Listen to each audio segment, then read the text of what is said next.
Informasi lainnya, saudara, mengurangi pemadaman listrik saat terjadi pemeliharaan jaringan tegangan menengah. PT PLN Unit Induk Wilayah Sumatera Utara resmi bentuk pasukan khusus yang memiliki alat dengan teknologi terbaik.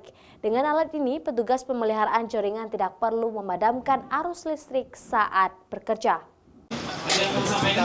Tim bekerja dalam keadaan bertegangan PT PLN Unit Induk Wilayah Sumatera Utara ini melakukan simulasi pergantian pin isolator di salah satu tiang listrik bertegangan menengah di Jalan Yos Soedarso, Kota Medan.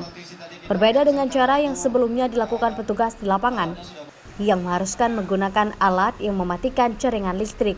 Tim elit PT PLN Unit Induk Wilayah Sumatera Utara ini mampu melakukan pergantian dengan menyentuh langsung jaringan listrik yang masih dialiri tegangan menengah 20.000 kV.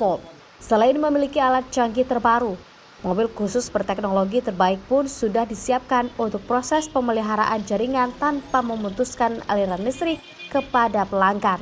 Sebanyak 5 unit mobil dan sejumlah pasukan khusus tim pekerja dalam keadaan bertegangan ini disiapkan PT PLN Unit Induk Wilayah Sumatera Utara di 5 wilayah, Kota Medan, Medan Utara, Binjai, Siantar, dan Rantau Prapat. Dengan dibentuknya tim elit yang memiliki alat berteknologi canggih ini, PT PLN Unit Wilayah Sumatera Utara berkomitmen untuk memberikan pelayanan terbaik untuk pelanggan dengan tidak memutuskan jaringan listrik kepada konsumennya saat melakukan pemeliharaan jaringan.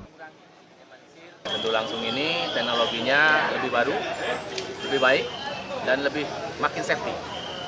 Di mana petugas kita dapat, kalau sebelumnya berjarak itu menggunakan alat, tangannya tidak menyentuh langsung. Saat ini petugas kami bahkan bisa menyentuh langsung karena dilengkapi dengan peralatan isolasi yang luar biasa baiknya, dari mulai mobil, kemudian peralatan pendukung lainnya.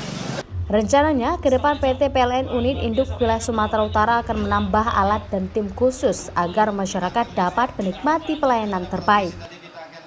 Dedi Rizky Ginting, Kompas TV, Medan.